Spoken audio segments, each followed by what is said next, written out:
শুভেচ্ছা। দেশের সংবাদে স্বাগত জানাচ্ছে সুমাইয়া সাজ্জাদ। শুরুতেই সংবাদ শিরোনাম। খালেদা জিয়া ও হাদির কবরে জকসু নেতাদের শ্রদ্ধা। এদিকে এবারের নির্বাচন সুষ্ঠু হবে কিনা জনমনের সংশয় রয়েছে, মন্তব্য মুজিবুর রহমান মঞ্জুর। জানাবো, অন্তর্বর্তী সরকারকে বেকায়দায় ফেলতেই স্বেচ্ছাসেবক দলের নেতা হত্যা, বললেন মির্জা ফখরুল। ফ্যাসিস্ট চক্র নতুন করে হত্যাকাণ্ডে মেতে উঠছে, হেফাজতে ইসলামের বিবৃতি। নির্বাচনী ব্যয় পরিকল্পনা, ক্রাউড ফান্ডিং থেকে ২৬ লাখ টাকা খরচ করবেন নাসিরুদ্দিন, পকেট থেকে ১ লাখ। জামায়াতের নির্বাচন পরিচালনা কমিটি পুনর্গঠন, দায়িত্বে আছেন যারা। ৪ দিনে ইসিতে আপিল আবেদন ৪৬৯। সবশেষ জানাবো, ২৪ জেলায় শৈত্যপ্রবাহ অব্যাহত থাকার আভাস। খালেদা জিয়া ও হাদির কবরে জকসু নেতাদের শ্রদ্ধা। সাবেক প্রধানমন্ত্রী বেগম খালেদা জিয়া ও ইনকেলাব মঞ্চের আহ্বায়ক শরীফ ওসমান হাদির কবর জিয়ারত করেছেন জগন্নাথ বিশ্ববিদ্যালয় কেন্দ্রীয় ছাত্র সংসদের নির্বাচিত প্রতিনিধিরা। বৃহস্পতিবার ৮ জানুয়ারি সন্ধ্যায় শুরুতে তারা বেগম খালেদা জিয়ার কবর জিয়ারত করেন। পরে ঢাকা বিশ্ববিদ্যালয়ের কেন্দ্রীয় মসজিদ সংলগ্ন কাজী নজরুল ইসলামের কবরের পাশে শরীফ ওসমান হাদির কবর জিয়ারত করেন। এ সময় জকসুর নবনির্বাচিত ভিপি মোহাম্মদ রিয়াজুল ইসলাম, জিএস আব্দুল আলিম আরেফ এবং এজিএস মাসুদ রানাসহ অন্যান্য প্রতিনিধিরা উপস্থিত ছিলেন। পরে শরীফ ওসমান হাদির কবর জিয়ারতের সময় ঢাকা বিশ্ববিদ্যালয়ের ভিপি সাদিক কায়েম তাদের সঙ্গে যোগ দেন। জগন্নাথ বিশ্ববিদ্যালয় জবি কেন্দ্রীয় শিক্ষার্থী সংসদ জকসু নির্বাচনে ২১টি পদের মধ্যে শীর্ষ ৩ পদ ভিপি, জিএস ও এজিএস সহ ১৫ পদে বিজয়ী হয়েছে ইসলামী ছাত্র শিবির সমর্থিত প্যানেলের প্রার্থীরা। বাকি পদগুলোর ৫টিতে জয় পেয়েছেন ছাত্রদল এবং ছাত্র অধিকার সমর্থিত প্যানেলের সদস্যরা। একটি পদে একজন স্বতন্ত্র প্রার্থী বিজয়ী হয়েছেন। এবারের নির্বাচন সুষ্ঠু হবে কিনা জনমনের সংশয় রয়েছে, মুজিবুর রহমান মঞ্জু। আমার বাংলাদেশ পার্টির এবি চেয়ারম্যান ও ফেনী ২ আসনের জাতীয় সংসদ নির্বাচনের প্রার্থী মুজিবুর রহমান মঞ্জু বলেছেন, এবারের জাতীয় সংসদ নির্বাচন সুষ্ঠু হবে কিনা তা নিয়ে জনমনে সংশয় রয়েছে। তিনি বলেন, মানুষ নির্বাচন নিয়ে সংশয়ে রয়েছে, কারণ প্রশাসন সুষ্ঠুভাবে কাজ করতে পারছে না। প্রশাসনে এখনও কোনো শৃঙ্খলা ফিরেনি। প্রশাসন স্বাভাবিক হতে সময় লাগবে। ফেনীর নির্বাচন যাতে সুষ্ঠু হয় এবং প্রশাসন যাতে কোনো দিকে হেলে না পড়ে, এ বিষয়ে তিনি সরকারের সংশ্লিষ্ট মহলের সুদৃষ্টি কামনা করেছে। বৃহস্পতিবার ৮ জানুয়ারি বিকেলে ফেনী প্রেসক্লাবে আয়োজিত এক অনুষ্ঠানে প্রধান অতিথির বক্তব্যে তিনি এসব কথা বলেন। এবি পার্টির চেয়ারম্যান মঞ্জু আরও বলেন, ক্ষমতার লড়াই গণতন্ত্রের স্বাভাবিক রূপ। আমরা সব ভেদাভেদ মুক্ত দেশ চাই। আমরা পলিসি নিয়ে ডিবেট করব, তবে দেশ সবার আগে। আমরা দেশের মঙ্গল নিয়ে কাজ করব। কিন্তু কাজ করতে গেলে কেউ আমাদের ভারতের দালাল, কেউ পাকিস্তানের দালাল এসব কথা বলে। আমাদের এসব কথা বাদ দিতে হবে। অপবাদের রাজনীতি বন্ধ করতে হবে। আমাদের বুদ্ধিভিত্তিক রাজনীতি করতে হবে। পুরানো রাজনীতি বাদ দিতে হবে।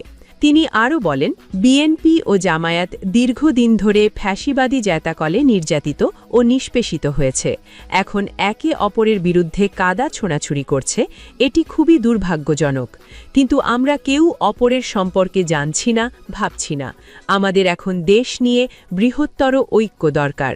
আমরা কেউ দেশ নিয়ে ভাবছি না, এটি শুভ লক্ষণ নয়। এখনও আমরা ঐক্যবদ্ধ হতে পারিনি, এটি বড় দুর্ভাগ্য। অন্তর্বর্তী সরকারকে বেকায়দায় ফেলতেই স্বেচ্ছাসেবক দলের নেতা হত্যা, বলেছেন মির্জা ফখরুল। বিএনপি মহাসচিব মির্জা ফখরুল ইসলাম আলমগীর বলেছেন, অন্তর্বর্তীকালীন সরকারকে বেকায়দায় ফেলতেই রাজধানীতে মহানগর উত্তর স্বেচ্ছাসেবক দলের সাবেক সাধারণ সম্পাদক আজিজুর রহমান মুসাব্বিরকে হত্যা করা হয়েছে। দুষ্কৃতিকারীদের কঠোর হস্তে দমনের বিকল্প নেই। গণতন্ত্র ও মানুষের ভোটের অধিকার প্রতিষ্ঠা সহ দেশের মানুষের জানমাল রক্ষায় দল মত নির্বিশেষে সকল শ্রেণী পেশার মানুষকে ঐক্যবদ্ধ থাকতে হবে, নইলে ওত পেতে থাকা আওয়ামী ফ্যাসিস্ট ফ্যাসিস্টদের দোসররা মাথাচাড়া দিয়ে দেশের অস্তিত্ব বিপন্ন করতে মরিয়া হয়ে উঠবে। বৃহস্পতিবার ৮ জানুয়ারি এক বিবৃতিতে বিএনপি মহাসচিব মুসাব্বিরকে হত্যা করায় গভীর উদ্বেগ প্রকাশ করেন।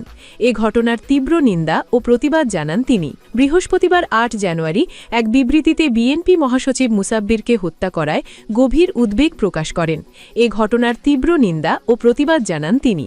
ফ্যাসিস্ট চক্র নতুন করে হত্যাকাণ্ডে মেতে উঠছে বলেছে হেফাজতে ইসলাম। ত্রয়োদশ সংসদ নির্বাচন সামনে রেখে দেশকে অস্থিতিশীল করার লক্ষ্যে বুধবার রাজধানীর তেজগাঁওয়ে স্বেচ্ছাসেবক দলের আজিজুর রহমান মুসাব্বিরকে গুলি করে হত্যা, দেশের বিভিন্ন স্থানে নারী ও শিশু ধর্ষণ এবং সংখ্যালঘু হিন্দুদের হত্যা, বাড়িঘর দোকানে হামলার ঘটনায় গভীর উদ্বেগ প্রকাশ করেছেন হেফাজতে ইসলাম বাংলাদেশ মহাসচিব আল্লামা সাজেদুর রহমান। বৃহস্পতিবার গণমাধ্যমে পাঠানো বিবৃতিতে তিনি বলেন, পতিত দেশবিরোধী ফ্যাসিস্ট চক্র সুষ্ঠু পরিবেশ নষ্ট করে নির্বাচন বাধাগ্রস্ত করার জন্য আবারও সুপরিকল্পিতভাবে সংখ্যালঘু নির্যাতন কার্ড খেলার পায়তারা করছে। কয়েকদিনে একাধিক হিন্দু সম্প্রদায়ের লোকের ওপর হত্যা ও নির্যাতন হয়েছে।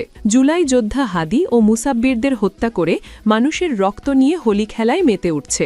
আমরা মনে করি এসব হামলার উদ্দেশ্য হচ্ছে বিদেশে বাংলাদেশের ভাবমূর্তি নষ্ট করা এবং অন্তর্বর্তীকালীন সরকারকে বেকায়দায় ফেলা। কারা এসব ঘটনার ইন্ধন দিচ্ছে, এর দ্বারা কাদের লাভবান করানো হচ্ছে তা নিয়ে সরকারের কঠোর হওয়া দরকার। নারী নির্যাতন ও সংখ্যালঘুদের ওপর হামলাকারীর সন্ত্রাসীদের রাজনৈতিক, সামাজিক ও কৌশলগতভাবে প্রতিহত করা প্রয়োজন। নির্বাচনী ব্যয় পরিকল্পনা। ক্রাউড ফান্ডিং থেকে ২৬ লাখ টাকা খরচ করবেন নাসিরুদ্দিন, পকেট থেকে ১ লাখ। আসন্ন ত্রয়োদশ সংসদ নির্বাচনে ২৭ লাখ টাকা ব্যয়ের পরিকল্পনা করলেও এর মধ্যে মাত্র ১ লাখ টাকা নিজের পকেট থেকে দেবেন ঢাকা ৮ আসনের প্রার্থী জাতীয় নাগরিক পার্টির এনসিপি এর মুখ্য সমন্বয়ক মোহাম্মদ নাসিরুদ্দিন পাটোয়ারি। নির্বাচন কমিশনে জমা দেওয়া হলফনামায় তিনি বলেছেন, স্বেচ্ছাপ্রণোদিত দান এবং ক্রাউড ফান্ডিংয়ের মাধ্যমে পাওয়া অর্থ থেকে বাকি ২৬ লাখ টাকা আসবে বলে তিনি ধরে নিয়েছেন। নির্বাচন কমিশনে মনোনয়নপত্র জমা দেওয়ার সময় নির্বাচনী খরচের উৎস বলতে হয় প্রার্থীদের।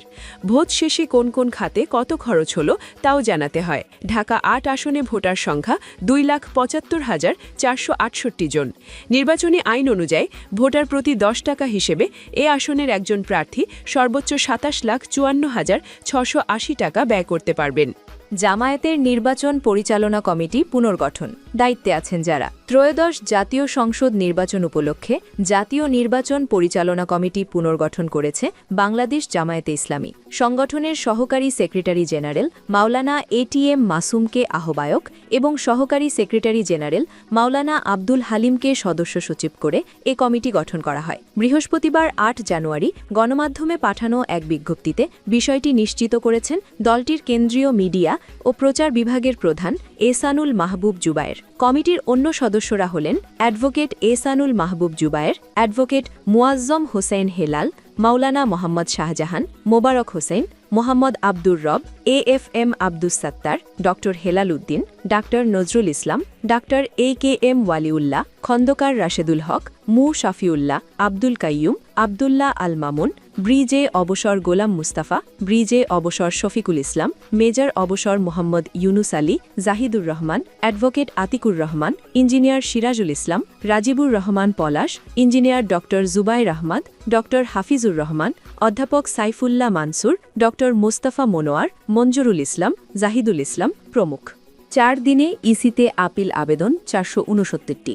জাতীয় সংসদ নির্বাচনের মনোনয়নপত্র বাছাইয়ে রিটার্নিং কর্মকর্তাদের দেওয়া সিদ্ধান্তের বিরুদ্ধে চতুর্থ দিনে নির্বাচন কমিশনে 174টি আপিল আবেদন জমা পড়েছে। এ নিয়ে মোট আপিল দাঁড়ালো 469টি। বৃহস্পতিবার 8 ডিসেম্বর নির্বাচন কমিশন এ তথ্য জানিয়েছে। তফসিল অনুযায়ী 9 জানুয়ারি পর্যন্ত চলবে আপিল আবেদন গ্রহণ। আপিল নিষ্পত্তি হবে 10 থেকে 18 জানুয়ারি পর্যন্ত। প্রার্থিতা প্রত্যাহারের শেষ তারিখ 20 জানুয়ারি। রিটার্নিং কর্মকর্তা চূড়ান্ত প্রার্থী তালিকা প্রকাশ করে প্রতীক বরাদ্দ করবেন 21 জানুয়ারি। নির্বাচনী প্রচারণা শুরু হবে 22 জানুয়ারি। প্রচার চালানো যাবে 10 ফেব্রুয়ারি সকাল 7:30 পর্যন্ত, আর ভোট গ্রহণ হবে 12 ফেব্রুয়ারি। 24 জেলায় শৈত্যপ্রবাহ অব্যাহত থাকার আভাস। দেশের ২৪ জেলার ওপর দিয়ে শৈত্যপ্রবাহ বয়ে যাচ্ছে বলে জানিয়েছে বাংলাদেশ আবহাওয়া অধিদপ্তর। এসব জেলায় শৈত্যপ্রবাহ অব্যাহত থাকতে পারে এবং আগামী ৫ দিনে দেশের আবহাওয়া পরিস্থিতিতে উল্লেখযোগ্য পরিবর্তনের সম্ভাবনা নেই বলেও জানিয়েছে সংস্থাটি। বৃহস্পতিবার ৮ জানুয়ারি বাংলাদেশ আবহাওয়া অধিদপ্তরের আবহাওয়াবিদ AKM নাজমুল হকের দেওয়া পূর্বাভাসে এ তথ্য জানানো হয়। আবহাওয়া অফিস জানায়, অস্থায়ীভাবে আংশিক মেঘলা আকাশসহ সারা দেশের আবহাওয়া শুষ্ক থাকতে পারে। সেই সঙ্গে গোপালগঞ্জ, মৌলভীবাজার, কুমিল্লা, ফেনী, খুলনা, যশোর, চুয়াডাঙ্গা এবং কুষ্টিয়া জেলাসহ রংপুর ও রাজশাহী বিভাগের ওপর দিয়ে মৃদু থেকে মাঝারি ধরনের শৈত্যপ্রবাহ বয়ে যাচ্ছে এবং তা অব্যাহত থাকতে পারে। এছাড়া মধ্যরাত থেকে সকাল পর্যন্ত দেশের নদী অববাহিকার কোথাও কোথাও মাঝারি থেকে ঘন কুয়াশা পড়তে পারে এবং অন্যত্র তা হালকা থেকে মাঝারি ধরনের কুয়াশা পড়তে পারে। পাশাপাশি সারা দেশের রাতের তাপমাত্রা প্রায় অপরিবর্তিত থাকতে পারে এবং দিনের তাপমাত্রা সামান্য বাড়তে পারে। শুক্রবার ৯ জানুয়ারি সন্ধ্যা ৬টা থেকে পরবর্তী ২৪ ঘণ্টায় অস্থায়ীভাবে আংশিক মেঘলা আকাশসহ সারা দেশের আবহাওয়া শুষ্ক থাকতে পারে। সেই সঙ্গে বিরাজমান শৈত্যপ্রবাহ কিছু কিছু এলাকায় অব্যাহত থাকতে পারে। এছাড়া মধ্যরাত থেকে সকাল পর্যন্ত দেশের নদী অববাহিকার কোথাও কোথাও মাঝারি থেকে ঘন কুয়াশা পড়তে পারে এবং অন্যত্র তা হালকা থেকে মাঝারি ধরনের কুয়াশা পড়তে পারে এবং সারা দেশে রাত এবং দিনের তাপমাত্রা প্রায় অপরিবর্তিত থাকতে পারে।